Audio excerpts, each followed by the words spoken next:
Good morning. So, the hurricane is, well, the worst of it is over for Cozumel. And I'll be honest, I slept through all of it and didn't even hear a thing.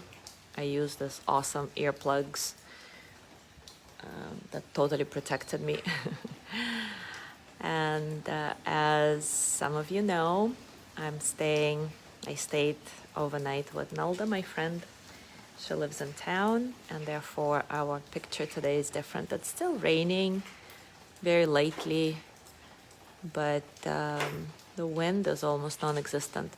The only problem here at this house is that I don't have my usual setup, so I have to hold my phone with my hands, so I can't really tag anybody.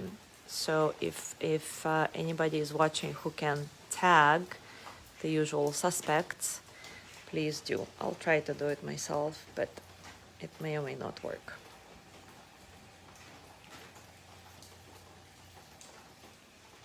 Good morning, Joey.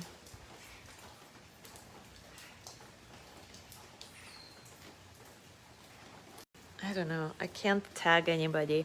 Good morning, Mary. So Joey or Mary, if you have the ability to tag people. Oh, no. Now I can. Wait a second. I'm gonna scratch that. I can do it, apparently. Just took a little bit of time.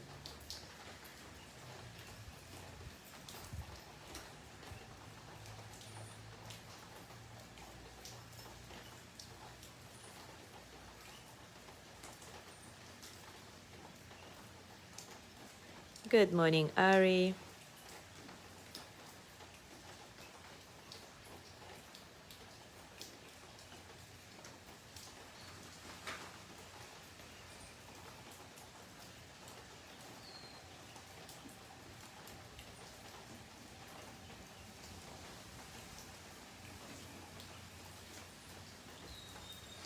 Good morning, Mary. Yes, everything is fine. I was just saying at the beginning that I actually slept through the whole storm. I have these awesome earplugs that I use. I didn't hear a thing. And now it's just raining lately and a little bit of wind, so the worst is definitely over. I am at a friend's house, so we'll see how my apartment weathered the storm this time. Hopefully there is no major flooding or other damage. And I am so happy that they finished the construction on the terrace. Imagine if they didn't finish it. They just were done on Monday, so basically in the nick of time.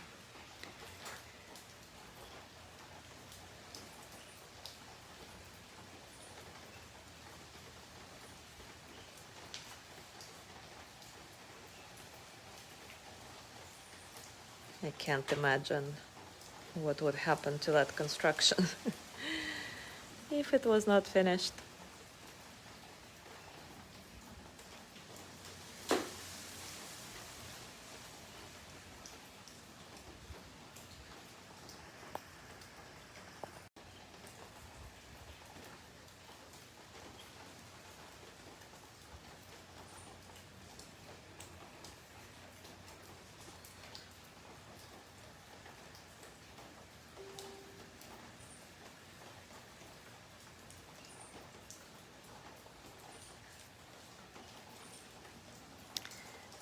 So it's time for us to start.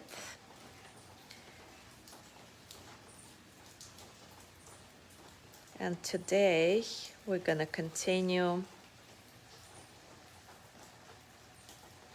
exploring the obstacles to loving kindness by looking at another state of aversion, hatred. Of course, hatred is very close to anger, just with a specific flavor to it.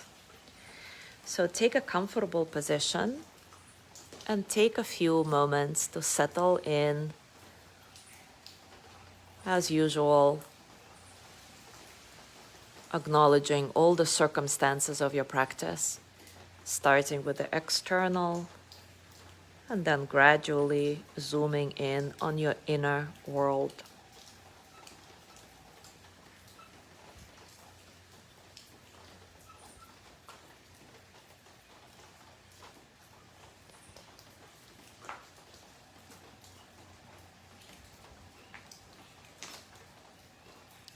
Allow your breath to be soft and easy without forcing, very, very comfortable.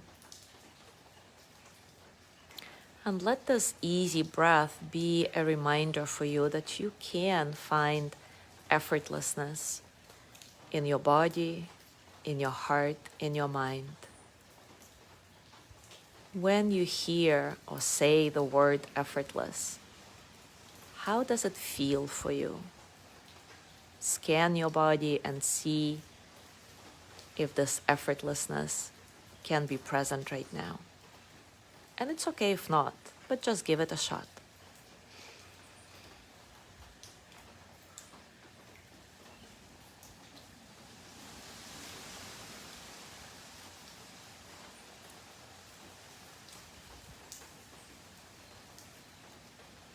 Any aversion expresses itself in acts of hostility and persecution, whether it's directed inward or outward.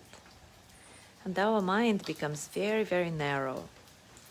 It isolates someone or something, fixates on it, develops tunnel vision, sees absolutely no way out, and just fixes on that particular experience, that person, that object as being forever unchanging, bad. Such aversion supports an endless cycle of harm and revenge. And of course, most obviously, we see this reality politically with racial struggle, class struggle, national struggle, religious persecutions. Anger, hatred can bind people to each other as strongly as desire, so that they drag each other along, connected through various kinds of revenge and counter-revenge, never being able to let go, never being able to sit still, be still inside. The playwright and statesman Václav Havel has noted insightfully that hatred has much in common with desire, that it is the fixation on others, the dependence on them, and in fact, the delegation of a piece of one's own identity to those others that we are angry with or hate. He says, the hater longs for the object of his hatred. Isn't that powerful and true? So it never really ends as long as people continue to relate in that same way. We see often how an oppressed people, after being hurt, often take power and behave in exactly the same way towards some other people. Or someone accuses you and you accuse them back. So, vicious cycle. So how can we let go in such a situation? How can we change it? The Buddha said, hatred can never cease by hatred. Hatred can only cease by love. And this is an eternal law. We can begin to transcend the cycle of aversion when we can stop seeing ourselves personally as agents of revenge. Because really, ultimately, all beings are the owners of their own karma, whatever you mean by that word. So if someone has caused harm, they will suffer in some shape, way, or form. And if we have caused harm, we will suffer. This is just how it is. No need to add this revenge component to it. As the Buddha said, we are what we think. All that we are arises with our thoughts. With our thoughts, we make the world. Speak or act with an impure mind, and trouble will follow you, as the wheel follows the ox that draws the cart. Speak or act with a pure mind, and happiness will follow you, as your shadow, unshakable. So really, we don't have to be agents of revenge. If people have caused suffering, they will suffer without our involvement. This is an impersonal law that affects us as well. So if we have caused suffering, we will suffer. If people cause suffering, they will suffer. Understanding this truth, we can let go of our need to act out of hatred, and we can be free. And anyway, when our minds are full of anger and hatred towards others, in fact, we are the one who are actually suffering, caught in this perpetual mind state, this vicious cycle. But at times, it's not so easy to access that place inside of us which can forgive, which can love. In some ways, to be able to forgive, to let go, is a type of dying. And probably that's why it's so difficult. It's the ability to say, I am not that person anymore, or you are not that person anymore.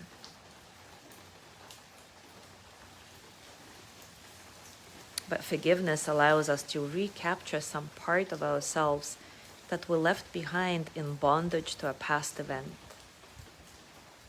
Some part of our identity may also need to die in that letting go process, so that we can reclaim the energy bound up in the past. And all of these teachings are available to us if we can be aware of what we're feeling in the deepest possible way, so that nothing is blocked from our consciousness. Only then we can examine what is really our struggle. Why are we struggling? It is very important to understand that no one thing makes us feel a certain way. Nothing stands alone in this conditioned world. We live in an interdependent reality where we have the situation of the present moment and everything we're bringing to it as well. So if we can learn to see and understand all these painful mind states of anger, fear, grief, disappointment, and guilt as states of aversion, we can learn to be free from them. And being free does not mean that aversion will never come up in our life again. Of course it will. Being free means simply that we can purify it. We can see it clearly, we can understand it, and we can learn not to be ruled by it, not to act as agents of revenge. And having seen it clearly, which is the function of wisdom, we can also hold it in this vast, transforming field of acceptance, connecting with our own spaciousness that can hold everything at the same time. So let's explore this together. Take a moment to resettle. Check in with your breath again, with your body. Grounded and effortless.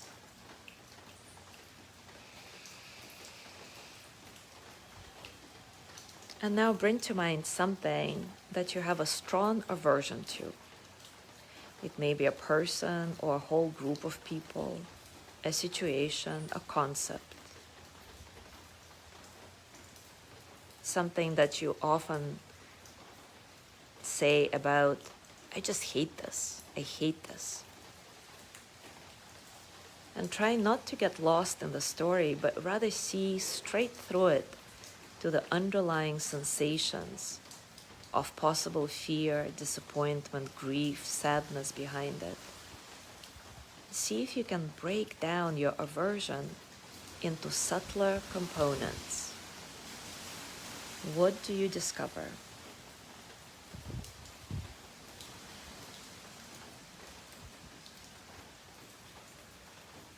As you do this, remind yourself that aversion is impersonal, even if it feels like a very personal thing, but really it's like a wave. It comes and goes when the conditions are right for it. It does not have to define you. It is not solid. Everybody experiences aversion, some type of hatred to a certain degree towards something or someone in the course of their life.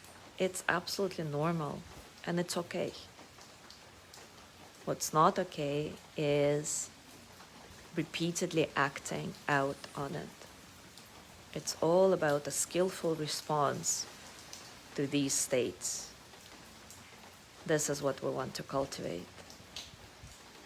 So as you reflect on this thing, or person, or group of people that you usually say, I just hate this, hold it in your vision and gently start sending loving kindness toward yourself, reminding yourself that you can learn skillful responses, that you can open your heart to forgiveness.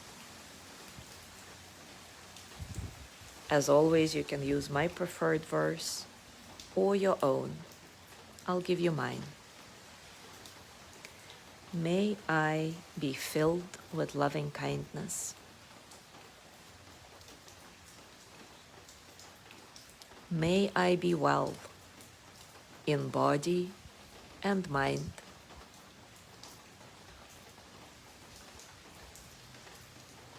May I be happy, healthy, and at ease.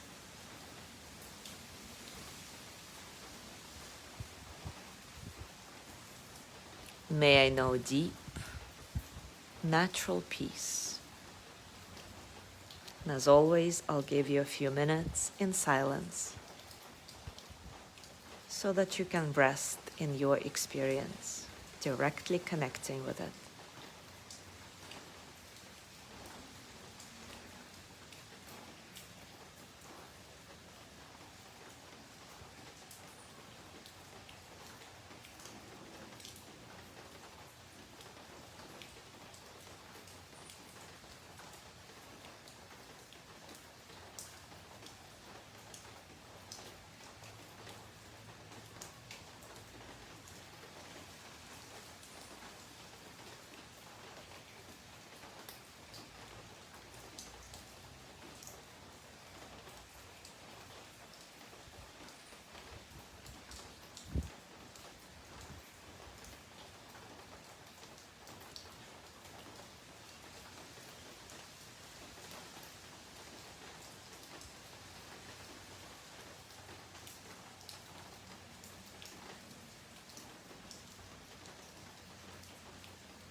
And now gently let that go. Take a nice inhale and exhale, coming out of this practice.